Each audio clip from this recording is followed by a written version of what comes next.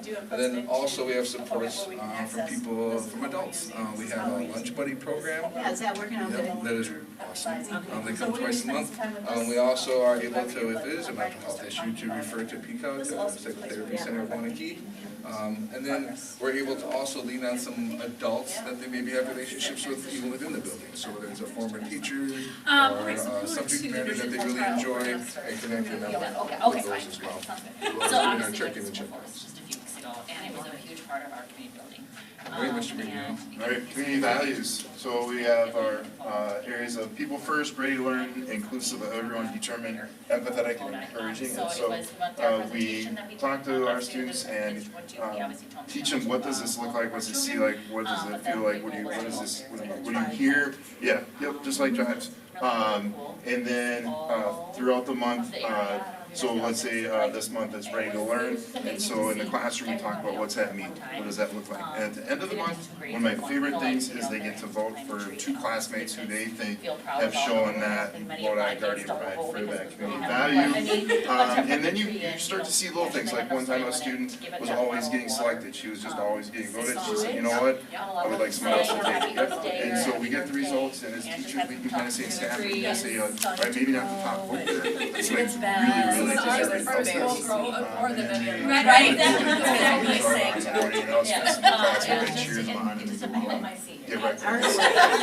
I actually did hear that a lot of the older girls wanted. Miss Nimmo.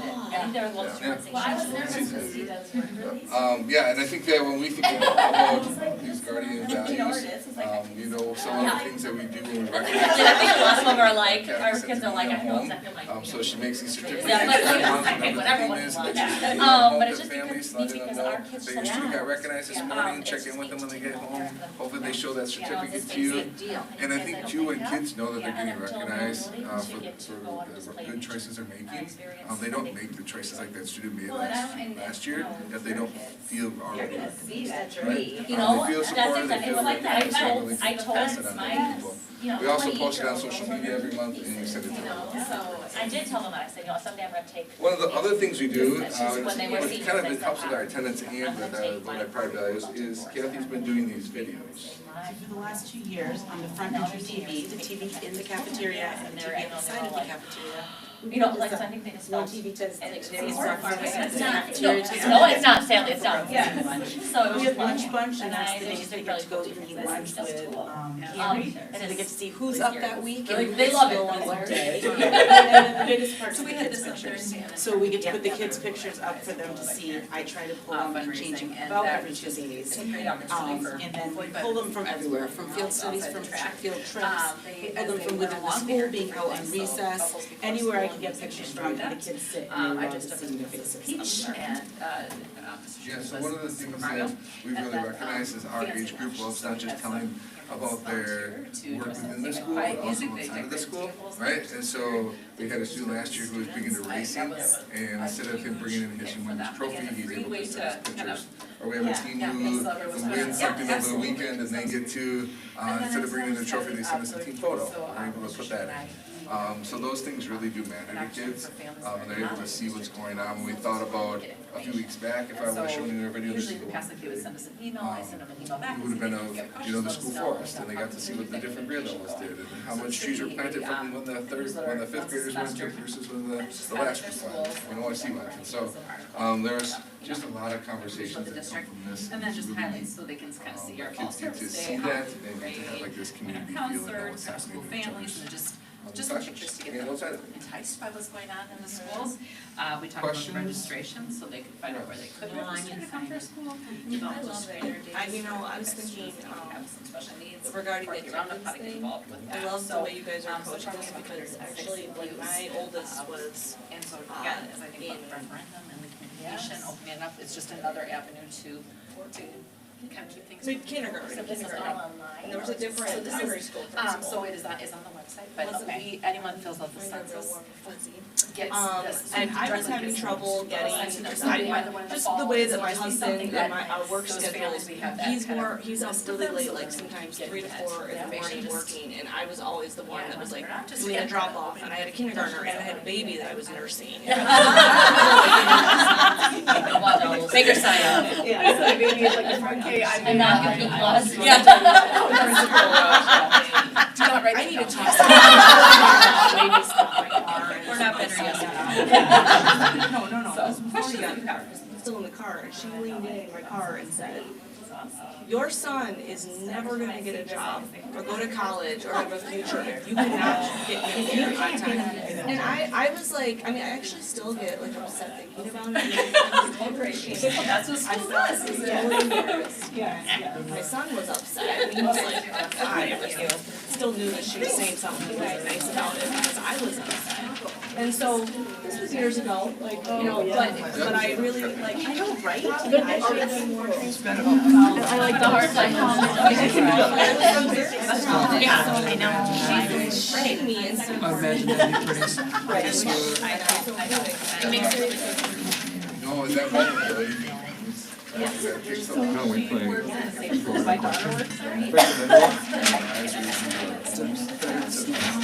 That's up to you, it's up to you. So, Ramra, I can share it after you, but really what it comes down to is because the first 5.9 million is like taxes will stay even. But how about $675,000?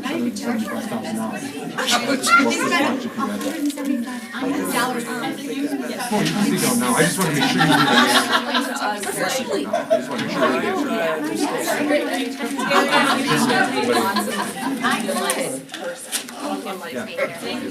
Thank you guys.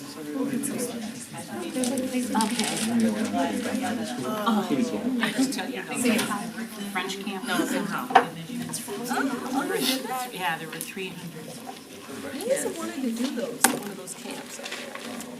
Were you like doing the nurse? Yeah, I was in there. So Scott left. You're going to say that. Of course, I had to, of course. Personnel other. She's like, cool words. You're gonna, Consent agenda. Right. Say that like you always used to. yes. Okay. Do you want me to be special again? What's this? No, special anymore, no. Hey, when's the wedding? Well, Not until October 2027. that's okay. I can do this. What? Why? No, I was a little. So last week of the Well, which finals aspect and about last. not being, Does she have, having your same position? PT school? Yep, graduate school. Yep. Same position, so I felt like everyone's Yep, here. social, I left the meeting, I actually went home, I was like, I go, I don't know if everybody just clinicals doesn't in like me. Madison. I know, I think it's She because you're goes still to kind of like Phoenix considered for the 3 youths, months. which is unfortunate. I know. Because Trauma Women Hospital. we're all Yeah. ladies except Anne. I mean, I don't really I actually consider have, myself still in it. I don't have a lot of extra time to do anything Yeah, else, but Anne is the only Better, that's how I know. still there. Oh, he's in, now he's back. Sarah, don't Oh, he's feel back. Yep. No, That's okay. I love you with me on curriculum. Thank you, likewise. Terry's a good table mate. Yes, she is, and I actually am happy that you kind of kept us on the same committees because of, I mean, I thought it makes sense. That was the best for the Well, referendum. I mean, as long as most people were like And they everybody were wanted on. to be on. Oh, well, that's good. no, I think it's good because we are, every, Always is. all of them have something we're doing right now. Yeah. It's not less, you don't have to catch I up. was like, I think I'd rather just keep it for now and then. Well, and we can all go to the different committee meetings. Yeah. It makes me log out right before. Right before. Come on, so close. Sitting here the whole time. Did you see the results already? Okay, I saw them last week. okay, wow. Back in open Pretty session. awesome, except that we know we have to look at it. It was probably not as much. No, it's pretty. I'll make sure, but Those just results. trying to get to my. At the beginning, I didn't expect. Mine it to be just that. is But again, spinning. we still got work to do. Yeah. They sign out and sign back in. Okay. Tummy ache about it as much. Can we just tell people that don't? Tyler, we're good? Okay, and we have no public input? No. Okay. Teasing. Okay. Because they I mostly supported. think we are ready to continue. Yeah, so hey, Heather, I No, want I to go know, back. I'm First of all, teasing, two yeah. things. One, I want to thank everybody. We let staff go after the gallery walk. Yes. We Yes. so appreciated after a long day. And then they sat through another presentation so they could do the gallery walk. But just so appreciate them coming and spending their time with you. And for those, obviously, when you're watching on the YouTube stream, it's hard to watch, but we film it. It'll be up on our website so you can do it individually. So we really appreciate that. I want to go back to a question that was asked earlier about the survey. So I went and grabbed the survey to see if the referendum, if the additional compensation was asked in addition or with And you're the referring to five- Scott's question? Yeah, it's the $5.98 million. So the first question was titled Replacement Referendum, and talks about $5.98 million per year, would not increase mill rate over current level based on current projections, right? That all can, but really, we're not asking for anything more, just the same. The question on staff's compensation is titled Additional Funding, is how it's titled. And then, would you support a referendum that provides $675,000 each year on an ongoing basis to help make staff compensation more competitive? Approval of this would increase the district's property tax mill rate by 26 cents, representing approximately $26 per $100,000 property value. So it's in addition to the $5.98 million. That's what I thought. I wasn't quite sure. I didn't have it right in front of me. Yeah, that's great. But it was in addition. That's what we were talking about. Okay. So that's how it was worded in the survey that went out to everybody. Looking into it Yeah. instead of just saying, yeah, I Yep. think so, and then Yeah. so it's not right. and- Much more professional.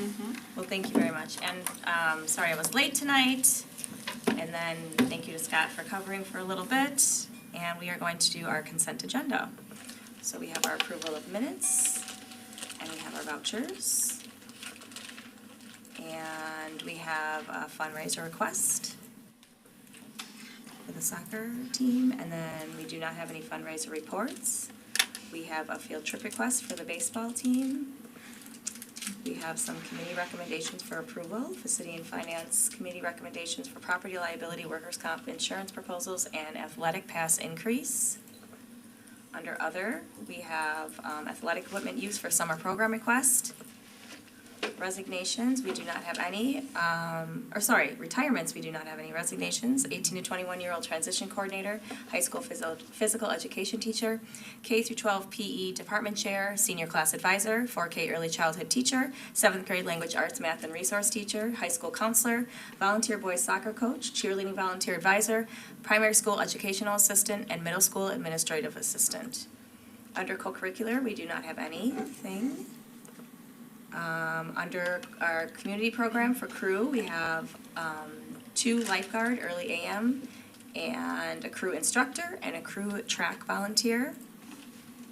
Under regular staff, we have high school special education teacher, 18 to 21-year-old transition coordinator, building and grounds maintenance, primary school principal, high school associate principal, long-term 3rd grade substitute teacher, 2nd grade teacher, 1st grade teacher, and administrative assistant to C&I and accounts payable and receptionist. Under personnel, we have some leave without pay request, and I believe that is it. Okay, I'll make a motion to approve consent agenda as presented, with addition of the approval of the resignation of Dawn Meyer as the MS Administrative Assistant. No, second. Motion by Terry, second by Adam. Any more discussion? All in favor? Aye. Aye. Anyone opposed? Motion passes 6-0. And we're going to move on to our administrative reports. And Mr. Pritzborn had to take off, so we're going to start with Lodi High School. All right, thanks Heather. First of all, we did have our prom, you can see that. I just wanted to thank Mrs. Gorski and Mrs. Barlow, they are advisors for prom. They dressed up as the main character from Tangled, that was the That's theme, awesome. which the kids thought were pretty great. So they put a lot of time with all of our prom court, so I really appreciate their efforts. There was a signing day for some of our student athletes, so congratulations to Kyle, Theo, and Nathan, going to Eau Claire, Wisconsin Lutheran College, and Carroll College, and their parents were there for a photo op and lots of friends and family. I appreciate them, not just taking their athletic abilities to the next level, but also their academic abilities as well. Next, we have senior information. I just wanted to mention to the board, graduation, I think I sent an invitation to you for you to be there for our commencement ceremony, which is Sunday, May 31st at 1 o'clock in Lodi Stadium. And again, we've done pretty well keeping that outside, and hopefully that'll continue. Yes. I just knocked on wood, so we'll be okay. Celebrations, LHS Fine Arts Night, I did want to thank all of the advisors that are involved in that. You can see their names there. There's a lot of things that they have to do in order for our students to succeed. And then obviously the student success. They do an amazing job in the different things that we recognize that night. Also, State Solo Ensemble, congratulations to the performance selected to receive the 2026 Exemplary Performance Recognition Awards. One of them is Emily Tenbarge, so for also Mixed Vocal Jazz Ensemble and Mixed Contemporary A Cappella, so our Breakfast Club and Vo Jazz, congratulations to them. You can see our Students a Month that we list every month, and those kids are awesome. We did have our jobs fair. Thank you to the 22 businesses that showed up. They did a really good job. They only had great things to say about our students and staff, which I think is wonderful. And they always find people to work, or students to work during the summer, and our students are able to find jobs.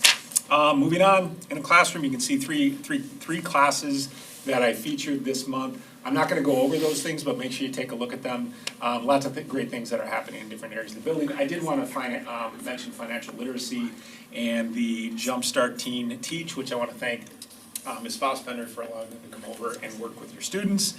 And then you can see the advocate videos, the most recent one that came out in May. And then Teacher Appreciation Week or Staff Appreciation Week. I just wanted to recognize our office staff for all the things that they do to appreciate our staff. And those are some of the days, some of the themes that we celebrated, including Monday, May the 4th. Be with you. May the 4th be with your enjoy a Star Wars decorated cupcake. So our FFA students created those cupcakes, and I ordered some Star Wars themed toppers. Awesome. So anyways, thank you. Thank you. Curriculum.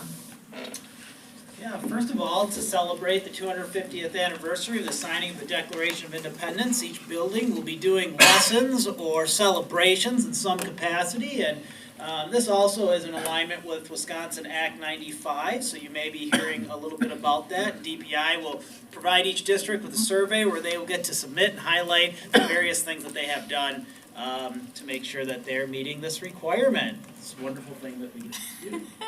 Celebrate. Next, we have showcasing advanced learner opportunities in Lodi. We have a variety of advanced learner opportunities in Lodi that our students get the opportunity to participate in.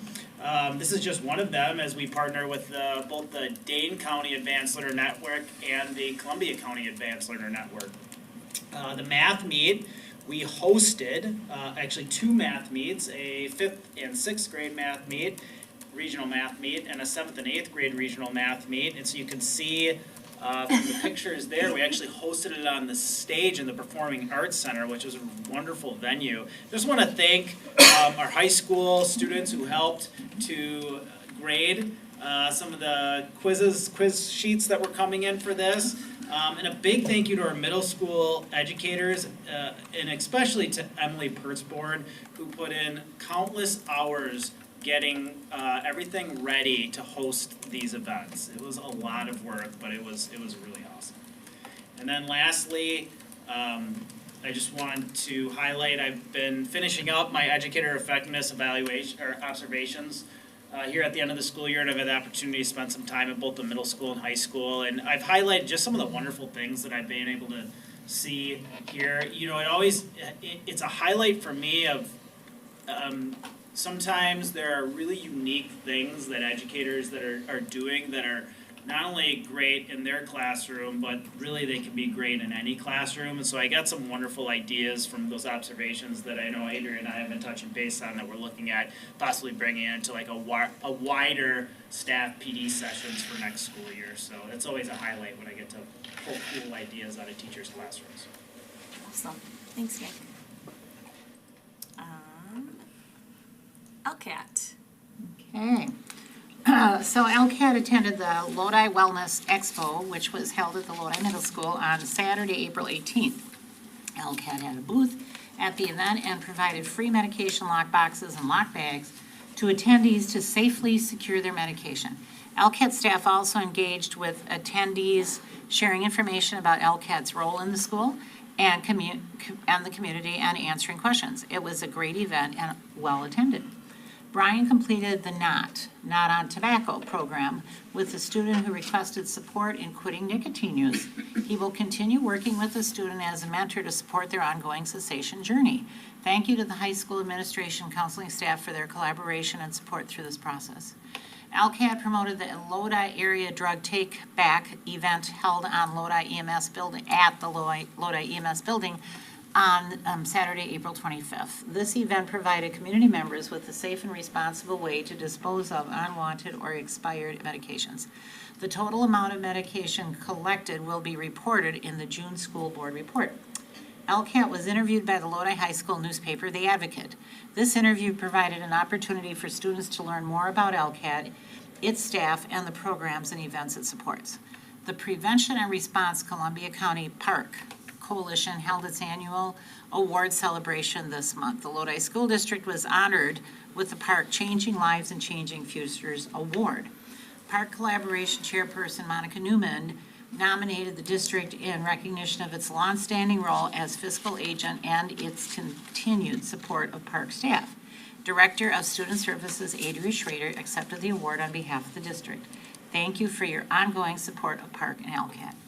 LCAT is currently wrapping up school-based programming and preparing for several summer events, including Summer Safety Fair, Duck the Wall Youth Art Expo, and National Night Out, which now, again, I want to just say will be in Harmony Grove this year in the park because of road construction. Please stop by these events and see Brian and Sarah this summer. And also, our hearts are with Sarah this evening.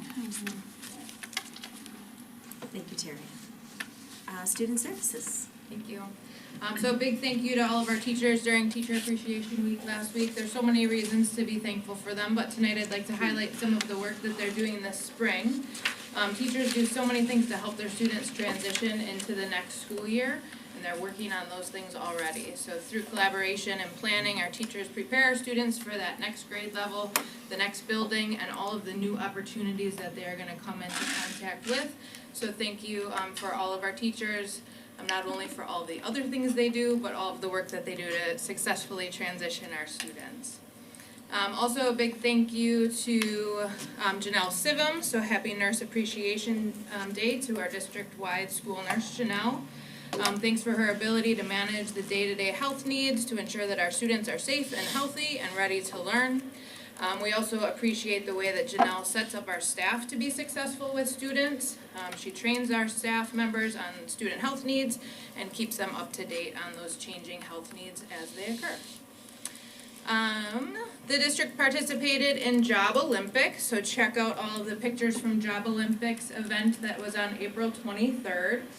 Students from Lodi, Baraboo, Sauk, and Reedsburg participated in the event, and it allows students to explore and identify their interest and promote confidence for employment. So you can see there all of the opportunities that they had to experience some different jobs that they might be interested in the future. Thanks to Adora Bilsey, Michelle Poles, Renee Moldenhauer, and Nora Mack for their participation in the Job Olympics this year. And finally, in addition to the Park Award that Terry just shared with us, we also received a letter from Senator Tammy Baldwin about that as well. So please take a look at the letter that's included here. Awesome. Thanks, Adria. Lodi Primary School. Good evening. So just want to highlight for Pillar 1, right now we're in our assessment window. So we had completed the reading readiness screeners a couple weeks ago based on the deadlines that we have for Act 20. But right now we're working on our iReady assessments. So looking kind of at the big picture of how students are performing. And that information will just coincide with those reading readiness screeners just really to see where our performance is and also how we can see how we're doing on our scorecard. Joe talked a little bit about the financial literacy teen teaching. It was such a great opportunity for our kids to come and have an opportunity for the high school students to share about money in just a general sense of wants and needs. I think Nikki had highlighted something about a necessity of, what was it you had to share? Sorry, yes, do you mind sharing? Yeah, so I was in the kindergarten classroom, and they were talking about wants versus needs, and the differentiator was ice cream or toilet paper. Teacher goes, is toilet paper or is ice cream a want or a need? And so they would sit there and they're like, well, that's a need. Toilet paper? So we're going to continue to work on those things and have them I was going to say for a lot of it was really an exciting day, and I think just again being so close to the high school, have them come in and share that it was awesome. We already highlighted about during our gallery walk about the school forest and Strive with Pride. We did install our playground that Mrs. Sarah Cahalan had earned from her Herb Cole fellowship the following year, or previous year. But you can see the added structure that was in addition to Heritage Park. The kids have really been enjoying all of that. And then last week was teacher and staff appreciation, and we had different things all week for our staff, but just incredibly grateful to the primary school staff, and so it's an opportunity for me to share that with them. So just wanted to highlight that. Awesome. Thanks, Amy. Yeah. Our student report. Yeah, so first I'll touch on something that will happen. So Savs Club has introduced a new event that will take place on June 1st for the incoming freshmen. So it's similar to the Jobs Fair, which we are all familiar with now, but instead with clubs. So we hope to provide a fun and low-stress environment for new high schoolers to learn about the clubs before the next school year starts. I think that is a Yes. fabulous idea. Do it I think it's Emily, fantastic. have each one of you invite one of those kids from a grade to come to at least one thing, just for fun. They've worked it all. They're gonna get little sheets with they're gonna fill out their name and they're gonna have little boxes, and whichever club that seems interesting, they're gonna get about 15 slips. They can put in as many or as little as they want. We found that once the school year starts, it's like everybody's already kicking off the thing and you don't really know what's happening and where things Right. are, and like it's super overwhelming. So hopefully we'd conquer that by doing some stuff this year. And then I would love to they have see- something to look forward for next year. I would love to see. I bet the numbers are gonna go up. Yes, that's the goal. Yeah. I'd also like to touch on a club that we don't usually talk about, which is Interact Club. So the Interact Club has had a very busy school year. They volunteer at the Santa Breakfast and the Smelt Fry. They donated to microfinancing organizations and learned about international schools and cultures through numerous presentations, which is super fun. They hope to adopt a highway during the summer / next school year and continue spreading positivity in our community. So. I'm gonna have a shameless plug for some of the upcoming music events. So the spring concert is this Thursday at 7 p.m. in the PAC. You can come and see all of the hard work put in by our 2 bands and our 3 choirs. This is a more formal event. This is your typical choirs and bands. Unlike on Saturday at 6 p.m., there's Sing and Swing. This is a fundraiser for our music boosters, so they are able to support the music wing and all of the lovely things that we are able to do. So tickets can be purchased when you arrive. This is a student-led event, so we create our own acts and we MC the event. The show runs for about 2 hours with a 20-minute intermission, and unlike the spring concert, which is more formal choir and band music, it's full of jazz, pop, we have some dance this year, and a cappella. So, that's I went Saturday. last year and it could be a $20 event, but thanks for being there. Seriously. I'm sure people could pay more if they'd like. You can I donate. know, we do. There's snacks, you can buy snacks. You can at always buy intermission. $20 worth of During the intermission, they have a cookie booth, so you can go and get some snacks. Super fun event. You can come to both, which is great. And when are they again? You should. Thursday at 7 p.m. and then Sing and Swing is Saturday at 6 p.m. Perfect. So, there you go. Hey, Emily, could you say a few words about last Friday night's music event? Yes, City Acapella. so last Friday was Mad City Acapella. Mad City Acapella is a summit. It's non-competitive. It's where we go to Oregon High School and other a cappella groups show up and we have a fun night of performing for each other. It's a public event, so a lot of people show up from the neighboring communities. And it's a really fun way for all of us to hear other a cappella groups and kind of get to meet them. So Awesome. And that was at night or during the day? It's after school. So we take a bus after school to Oregon.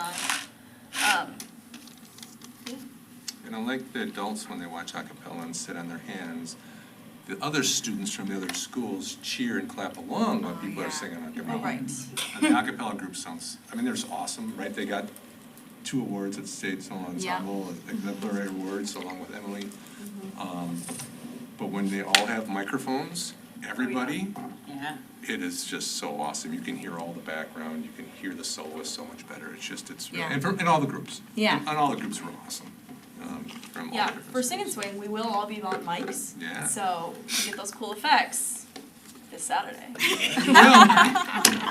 Right here. Be there. Awesome, thank you. Yeah, you don't have to drive all the way to Sun, Yeah, it's right in Lodi. It's right here. Fantastic. That's awesome, thank you. Lodi Elementary and OSC. Yeah, hello board. So a couple of things I wanted to highlight. We ended up covering a lot about attendance in our gallery walk. The impact team wanted to focus on that, and that was what I already had included in my board report. But then wanted to highlight Fine Arts Night. We had recently special thanks to Tekla Nimmo and Angela Roberts and Emma Saig for all of their work. Again, we are so fortunate in the School District of Lodi for the support that we get from the community, but also for the work that educators do. As you can see from the pictures there, it's not just a music performance, it's not just looking at art, the whole school is quite transformed. And so that's always a fun night. Lots of connections with families, and very interactive. And then the school forest, we talked a little bit earlier about this, but I will tell you there's not a better feeling as a principal to see one of your educators, not just out in the school forest, but even in the classroom, just knowing that they are proud of the work they're doing. And so I think that picture encompasses a lot of what Mr. McNeil felt that week. But special thanks to him and Cody Andrews for all of their work. Students loved it, as you can see by the pictures. Stride with Pride was also that same day for us, and so we had a very busy day, but it was a fun-filled day of Lodi Pride, and special thanks to the parent group, Tessa Carls especially for all the work that she did, organizing that, and the team of volunteers to make that event go, and then also for the community members that showed up to support. So you see Susie the Duck there, and the Blue Devil, and it is just my partners with Cobussen. Also fire and police were there, and the county was there as well. And then project night happened this last week. So it's been a busy time, but thank you those of you who were able to come out and see project night. Students did great. We had amazing weather.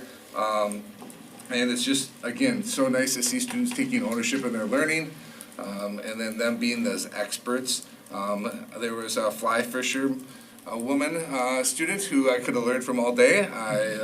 Definitely way better than me. And then a special thanks to the middle school crew.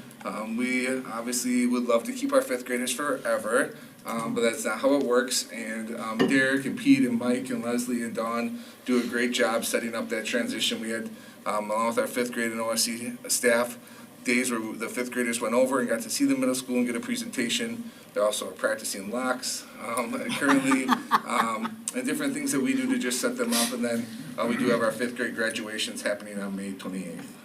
So. Awesome, thank you. And our district administrator report. Yeah, thank you, Heather. My first item is sad news. Our district suffered a significant loss this weekend when Dan McChesney, an educational assistant for the middle school, passed away this weekend. It was a difficult day for our students at the middle school. A difficult day for our students and staff across the district. I so appreciate the work of the middle school staff while grieving the loss of a friend and a colleague. They were there for our middle school students who also needed the routines and structures that they had to offer, as well as our student services staff from across the district who were at the middle school, and then also the work that was done for our students at the high school who also were connected to this individual as well. As Terry referenced a little bit earlier, Dan's wife Sarah works here in our district office and is an instrumental part of LCAT and Park, so our thoughts are with her and her family tonight. I'm really grateful for the work that Derek Pertzborn and Adrian Schrader did in working to develop plans and support for students and staff here in the district over this weekend, and put them in place today so kids felt supported. So a great loss to our district, and he will be greatly missed. And our heart goes out to the whole staff and all the students that he works with. But I guess the piece that makes you feel better is though that we do have things in place to help support when these things do happen. We have a crisis plan that we follow. We have staff in place and know what to do. Unfortunately, we had to use that today. So, a couple other things I just want to focus on. Graduation is coming up May 31st at 1 p.m. at the high school. It's always a culminating event, not just for the school district, but also for the community. It's clearly a great way to celebrate the accomplishments of our students. However, we often forget to acknowledge that graduation is a district-wide celebration of our students as well as our staff and all the work they have put in throughout the years to get our students to this point in their life. Thanks to everybody in the district for what they've done for our current students and what they're doing now or what they've done in previous years for those students who are graduating. It's also a celebration for our families of the love and support and guidance they've given to our graduates throughout the years. So thank you so much in partnering with us in allowing us to partner with you and trusting us with your child and allowing us to educate them. The district will also be holding the end of the year, it's hard to believe again, gathering at the Lodi High School on Thursday, June 4th. The morning will start off with a staff breakfast in High School Commons. It will end in the Performing Arts Center where we'll recognize staff for their years of service and recognize our retirees. All board members are invited to attend that morning if you are able to help and participate in that event. So again, it's the 4th of June, Thursday. Breakfast starts at 7:30. 7:30. Okay. And Tahar always does a very good job. Yes. That's very good. And then finally, just a short, I was notified on Friday that School District Lodi was recently notified we have been awarded a $8,000 Energized Education Grant to support student learning connected to the district's upcoming solar energy project. This grant will fund interactive solar displays in each school building using real solar panels, inverters, and related equipment so students can safely observe how our solar systems function. Each display will also include, hopefully, a monitor showing live data from each building's solar array. So, Oh, that's awesome. That's very cool. we were thrilled to get that award, or grant. Thank you. Awesome. Thank you. School Board President report. I would like to start by thanking my fellow board members for trusting me with the School Board President role once again. I hope the board and the community see the passion, dedication, and extreme gratefulness I have for this role. I cannot say thank you enough to the Lodi community for giving me the opportunity to be on the Lodi School Board.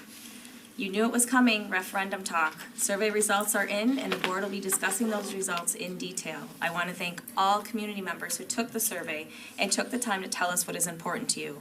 As I've stated before, those results are going to be critical for our district on deciding what steps to take next. Please don't hesitate to look at our district's website to see the survey results for yourself. And speaking of being able to express yourself, I want to thank anyone who takes the time to contact us with thoughts, questions, concerns, and yes, we even want to hear if you are less than happy about something. We all know it's taking time out of your day and showing that you care about our students' futures. As I said, May is here, and I am still in shock. Yes, I know it has to do with being an emotional mess of having my baby graduate high school in just a few weeks. But to me, May has always been an emotional month as a parent of a student, no matter the age.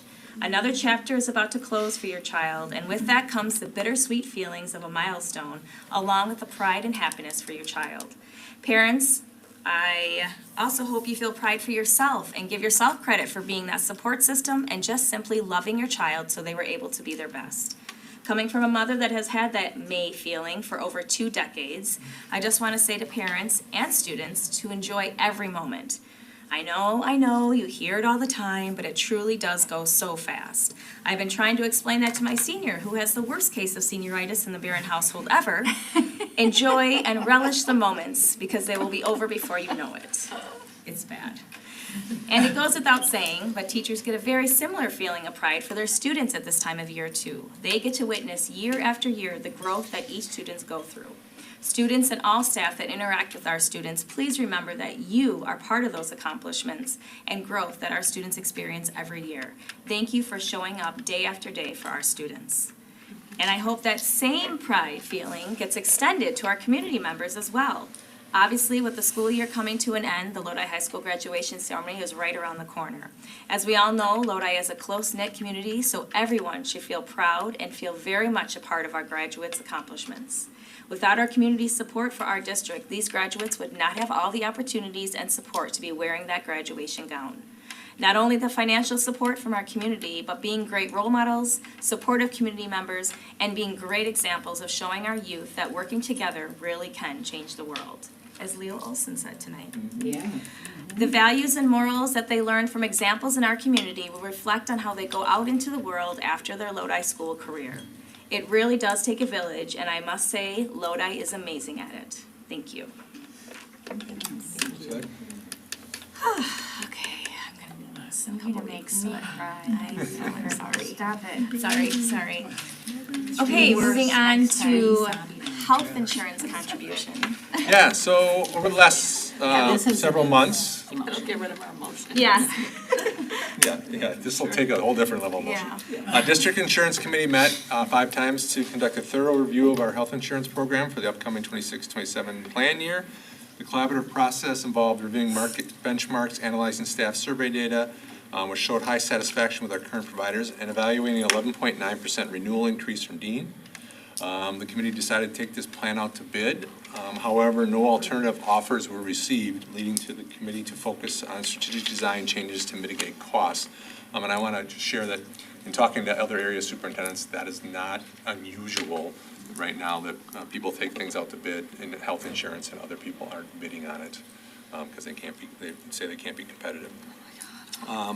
So the administration, in conjunction with the insurance committee, recommended a balanced approach to managing this increase. Specifically, we proposed increasing the district's investment in health insurance by approximately $162,500 to help offset rising premiums.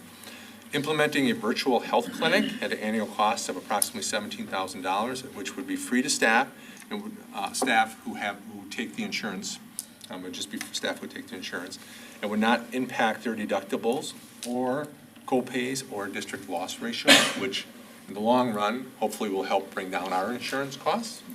And that's the plan for both. And then adjusting plan designs by adding post-deductible co-pays to our high deductible plans and increasing our traditional plan deductibles by $1,000 to $2,000 to help lower premium costs for staff in the district.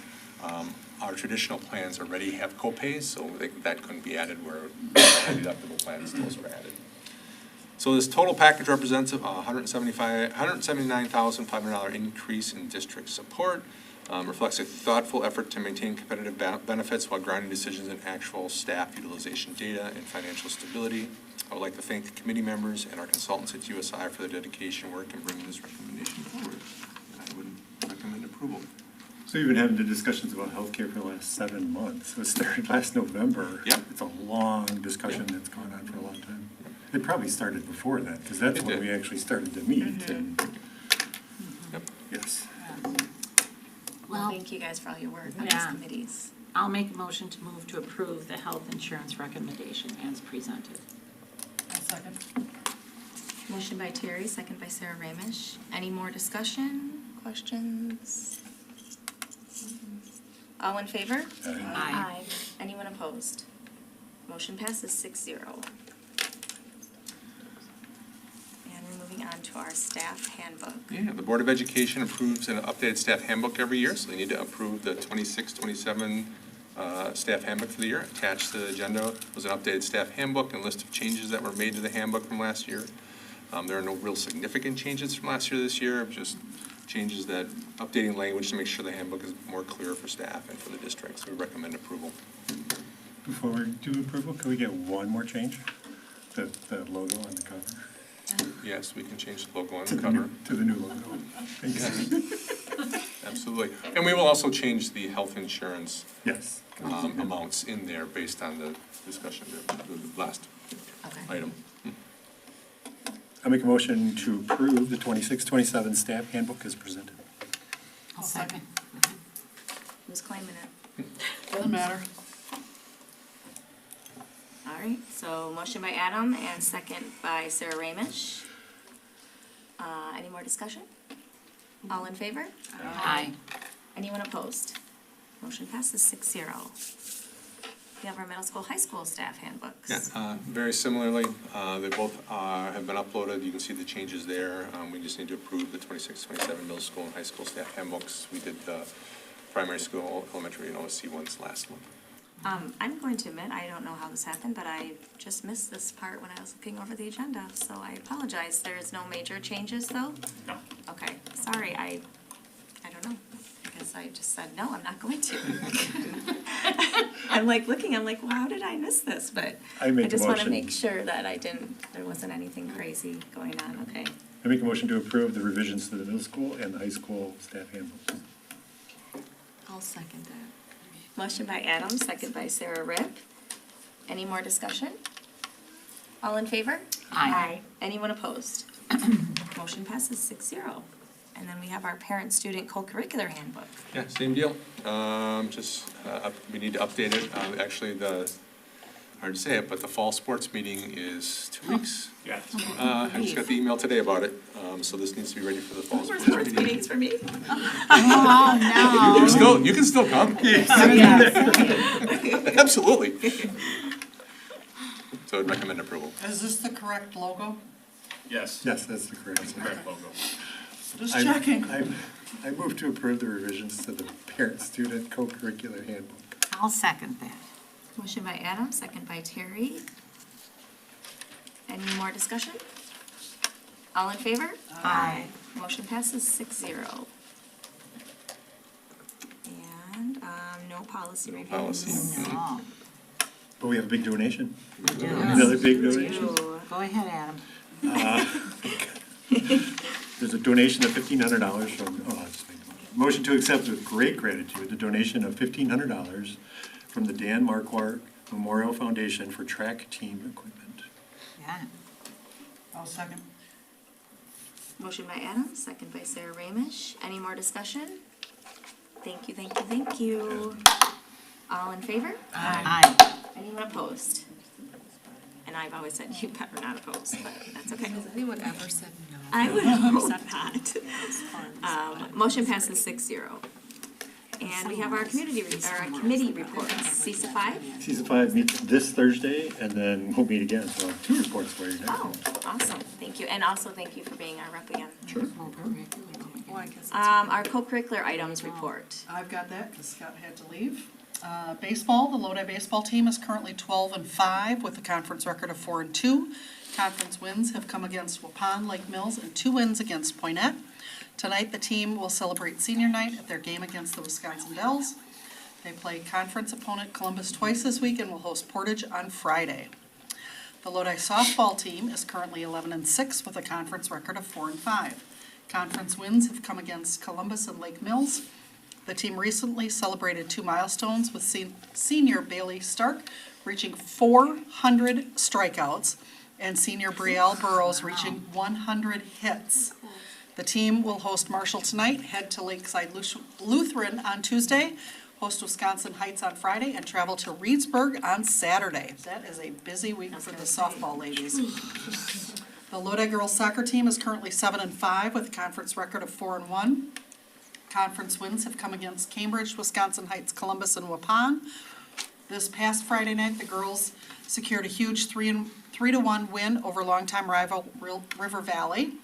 The team will travel to Lake Mills on Tuesday and Sauk Prairie on Friday before hosting Lakeside Lutheran next Tuesday. The lacrosse co-op is currently 2-6 with a conference record of 1-4. The team's lone conference win came in a 10-4 victory over Lacrosse Central. The team hosted a game at Lodi Stadium last week. The team will head to Oregon tonight at Whalen Academy on Tuesday. The Lodi track and field team has been hard at work over the past few weeks. This past Friday, the team participated in the Edgerton Invite. Michaela, is it? Dockel, thank you. Took first in discus and second in shot put.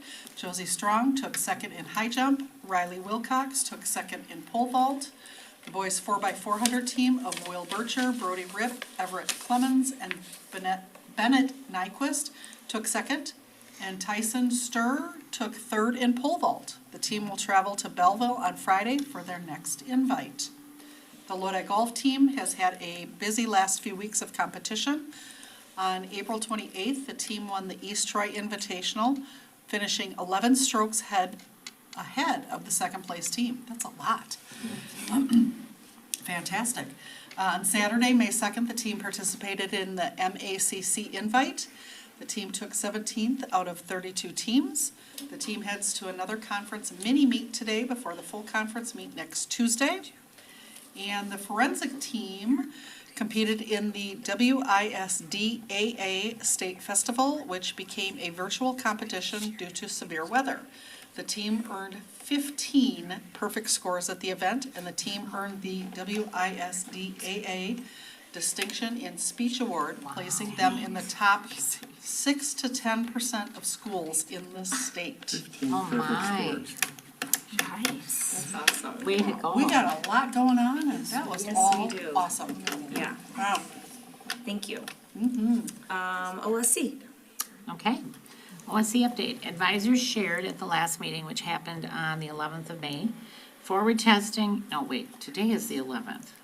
So the last meeting was April. Anyway, so advisors shared. Forward testing is complete. This is a big lift, especially for fourth graders, and it is a team effort organizing. Fine art night preparation, we're underway. They happened. That school is beautiful. Thank you, you art teachers. And everybody. Pushing towards project night, which happened and was also a success, and thank heavens for wonderful weather. Mr. Schuneman shared information about the author Jean Reity. Am I saying that right? Visited. Welcome back assembly. Students have been enjoying a variety of weather at recess, and the literacy curriculum update on how magnetic literacy pilot is going and approved using it next year. OSC fundraising, food for fine arts night, subs and pizza. They're having a plant sale May 19th, and those are all perennials, right? Okay. They're all lined up and growing, I see. Working on lemonade stand preparations, yay. OSC Scholarship Board members Mary Klein and Jean Madrell will review applications, shared that applicants write an essay about how they make a difference. Next OSC meeting is May 20th at 3:30. Awesome, and thank you for signing up for that again, too. Yeah. Our board committee reports. Personnel has not met since the last board meeting. Curriculum has not met. And policy has not met, and that's because we had to do our reorganization meeting. But facility and finance. So first on the agenda was the Sustainability Committee. So Michael Radloff, one of our teachers at the high school, wants to head up a committee. He did it as part of his PPG, correct? To create a committee on sustainability, which would mean a committee of staff, administrative people, people in the community, students, I would hope, and would get together and find ways to sustain, which doesn't, energy efficiency, changing the grounds around here, like changing, so we don't have to mow so much and things like that. Yeah. All kinds of ways that we as a board or administrators or parents or whatever can't think through or don't come up with ideas. This committee would come up with those ideas. Oh, that's cool. And then try to pursue them through the system, which, as we know, is a lot of work.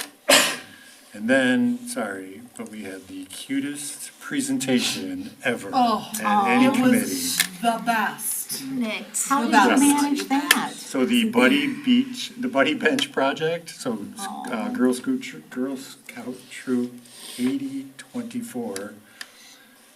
I mean, those girls presented. Those looked adorable. They actually had a phenomenal presentation with all of the details in there and everything covered, and then they were just so cute.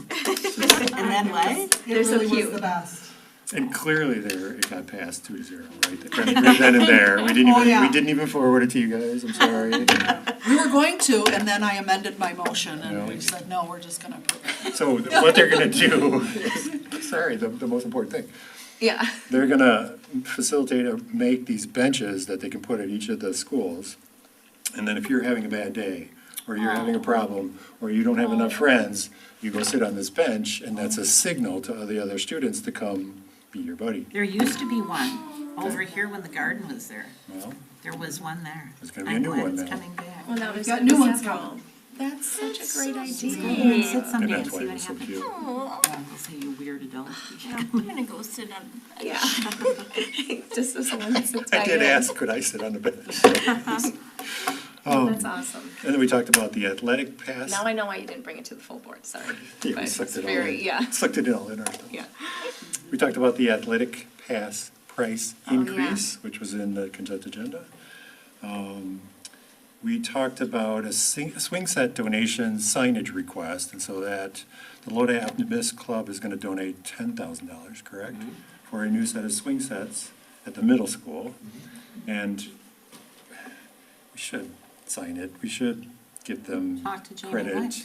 We're it has to go through policy, it has to go No, no, I through to know. make sure everything's okay, and so we're But gonna it's work that through doubling. the system. Doubling the swing sets, Yes. which are huge, Which is the most important which is thing. very popular, so.